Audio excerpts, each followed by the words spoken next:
what's happening, guys? Phil here today. I had a comment on my last video and I said if somebody didn't know about duct tape fletchings, then I would make some arrows. Talking about how to use duct tape to use as your arrow fletching. This is a poplar shaft, so it's not hollow.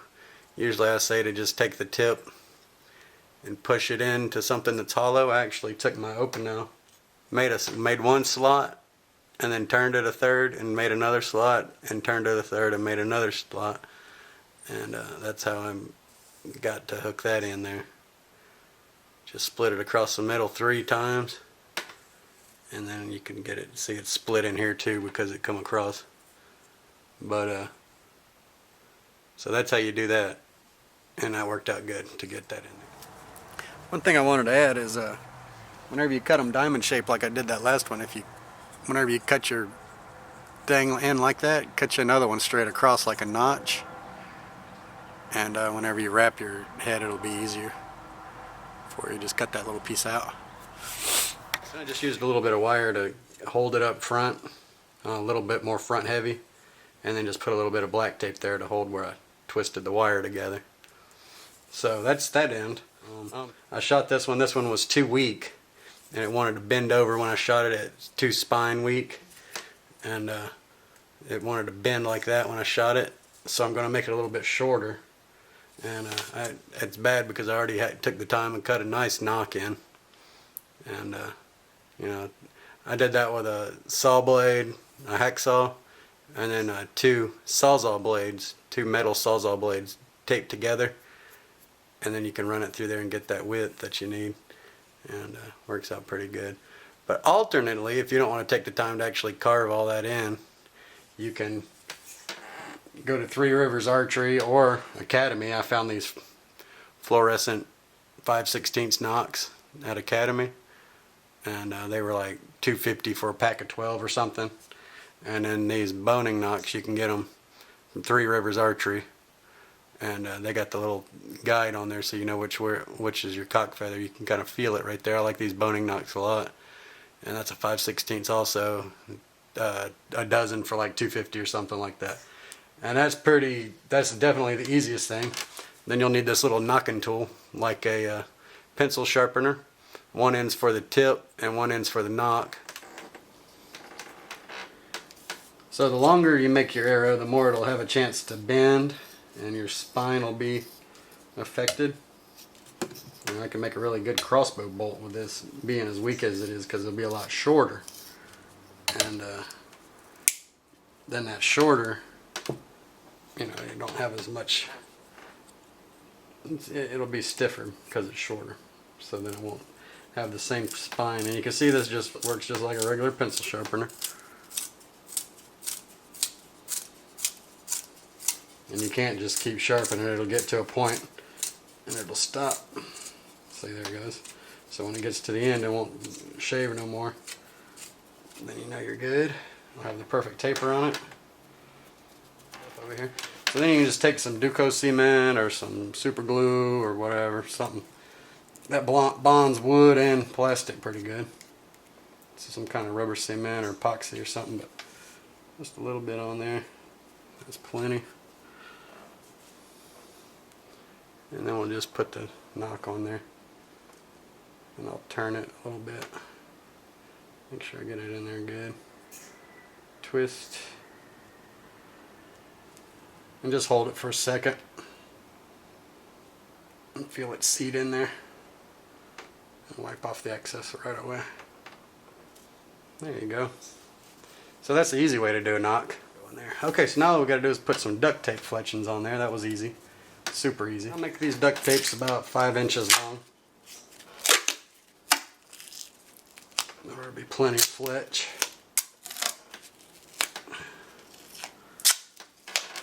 Alright.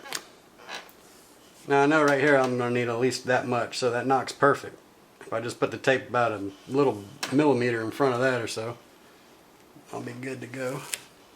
And I'll take my knock and turn it this way, flat, and lay it right on there, right in the middle of that tape. And kind of push down into this towel, and it'll raise it up just a little bit. We're going to do a 3 feather fletch. And on the other side just a little bit too. Okay. Put all that back down out of the way a little bit. Get your next piece. And come here on this edge of the tape. And put it right on the edge of that tape. Lining your back up right here where my pinky is. Put it right on the edge of that tape like that. And very carefully push that down. Like I said, this is hard because this tape is super sticky. But whenever you're doing your tape fletch, I wouldn't recommend doing it with Gorilla Tape or something thick like that, some thick old commercial brand or something, because that thick feather will not act the same as a nice loose one. It will tend to be too much drag or something. I'm not sure why, but it just doesn't work quite as well as the thinner tape because you're doubling it over right here anyways. So that will leave a nice thin vein for you, and it'll also fold over better when it passes by your hand or your arrow shelf on your bow. These are good for PVC bows because you can shoot them off your hand, and the little tape will kind of bend a little bit more than a commercial vein would. Not as good as a feather or anything, but still pretty, decent amount of flex to this tape. I'll put that one right on that other edge there. That didn't quite line up just right, but we'll see what we can do. Kind of get this one out of the way. Now this is where you got to line it up. And try to match that up to where the knock is on the 2 side.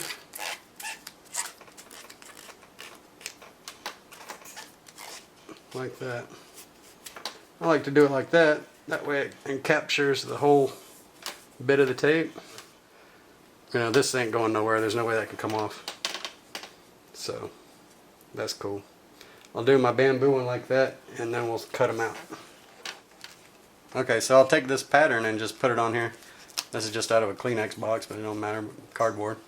And this is cut out to a a traditional style. And I use it like that because I'll put my feather in there and close it up around it and then just trim it. That's how I usually trim my feathers. But for this, you can just put it on there and draw you a line and then do it. So however you can, doesn't really matter. You can kind of customize this however you want. You can just cut a straight line right across it. Just have a triangle type fletch too. That works good. But however you want to do it, you can cut a big parabolic. You can cut a big arch in it like this. That works too. Just however you want to do it. You can cut big and then arch it at the end like a parabolic style. Or however you want to do it. Just make sure they're all the same or close to it for best results.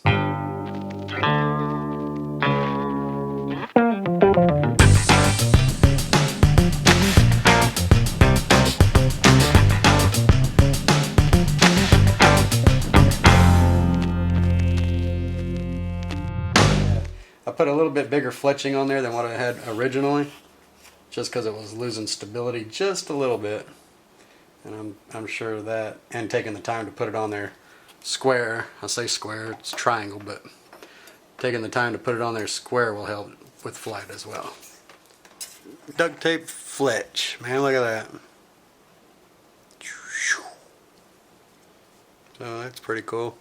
Came in here with my electrical tape for a little serving there, and electrical tape here for a little serving. When you put this tape on, that's where you line up your feathers, and you can kind of twist it just a little bit and give it that give it just that little bit of a twist.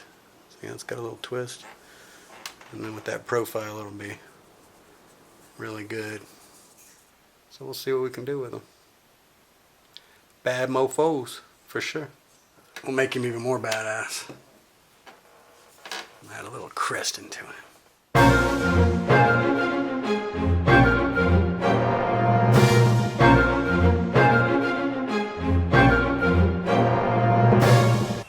Alright, morning guys.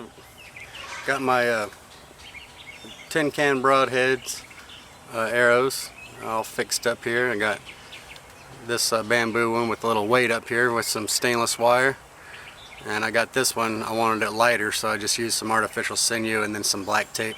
That'll make that tip a little bit lighter because this arrow's really spine weak. So hopefully that'll help. Got my duct tape fletchings on there. And we'll see what we can do with these two arrows. See what we can do to that old Duck Dynasty target over there with these homemade, basically free arrows. It didn't cost hardly anything. And you got that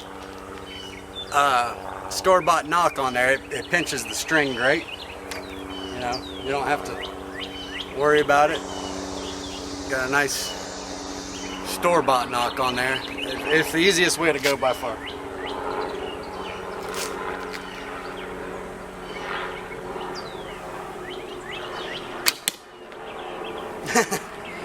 That arrow is still way too weak for this bow. But this bamboo one works pretty good. Works pretty good.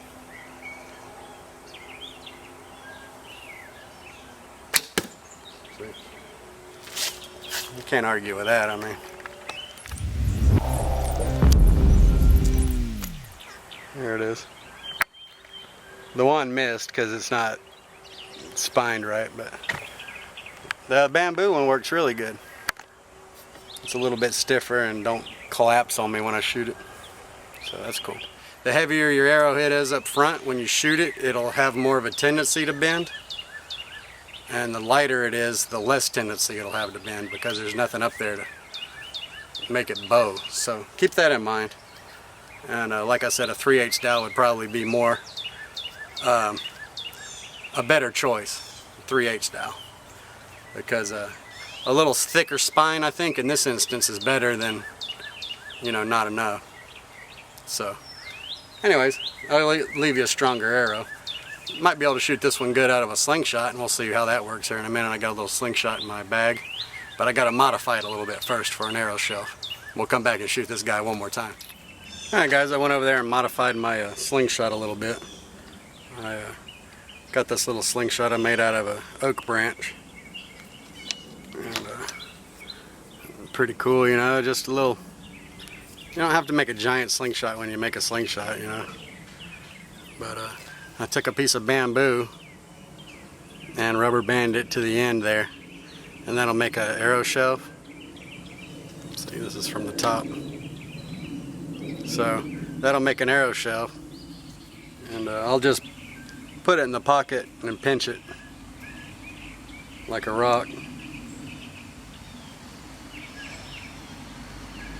And then I'll just rest it on that shelf I made. See, it'll stay pretty true and in the middle with that shelf.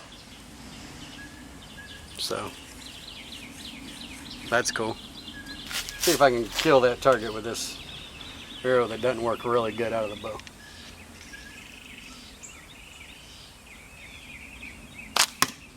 Okay, now look at that. That is way better. This slingshot is a little slower than the bow is, so I was actually able to get a fairly decent shot with the slingshot. Let's try the other arrow. Now since that one flew so good, it's going to make me think that this other one's going to fly a little sluggishly. This is the bamboo arrow. But we'll see. I was really surprised with that. My little shelf worked out pretty good. As far as keeping it in the middle of the... See how it keeps it in the middle? You can turn it sideways and it just kind of holds it there. So you can put it up there just like a regular bow and turn it sideways and it's not going to come off or anything with that shelf. So that's pretty cool. You can shoot it straight up. Turn it like that. It's not that hard, guys. Stuff's easy. Alright, look at that one. It didn't fly the straightest or the best out of there, but I got 2 shots with arrows, homemade arrows, and with a sling bow. Homemade sling bow, homemade arrows. And those look like they're buried in there pretty good. I'm gonna see if I can. Oops, I'll go hop over there and put my finger on it and see how much penetration we got with that.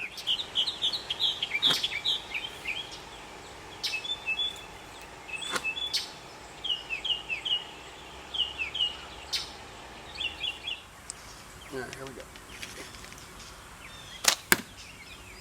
go. Alright. So that one hit there and the other one missed and went over and hit the bird feeder. That's good. We'll be able to see what kind of tip damage we got. Okay, so I whiffed really good that one time. It missed. It hit the top corner of the target and glanced off and flew up and hit the tree. Direct contact with the oak tree there on the tip. But still functional. And then this one just keeps hitting the target and doesn't get messed up. So that's nice.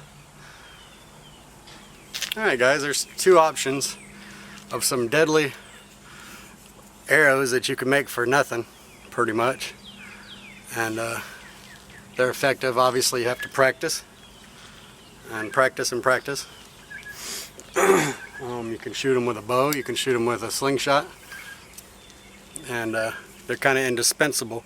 If you need a good cheap arrow, disposable arrow or something that you can shoot and not worry about finding for cheap, I'd say this is about the way to go. Later dudes and dudettes.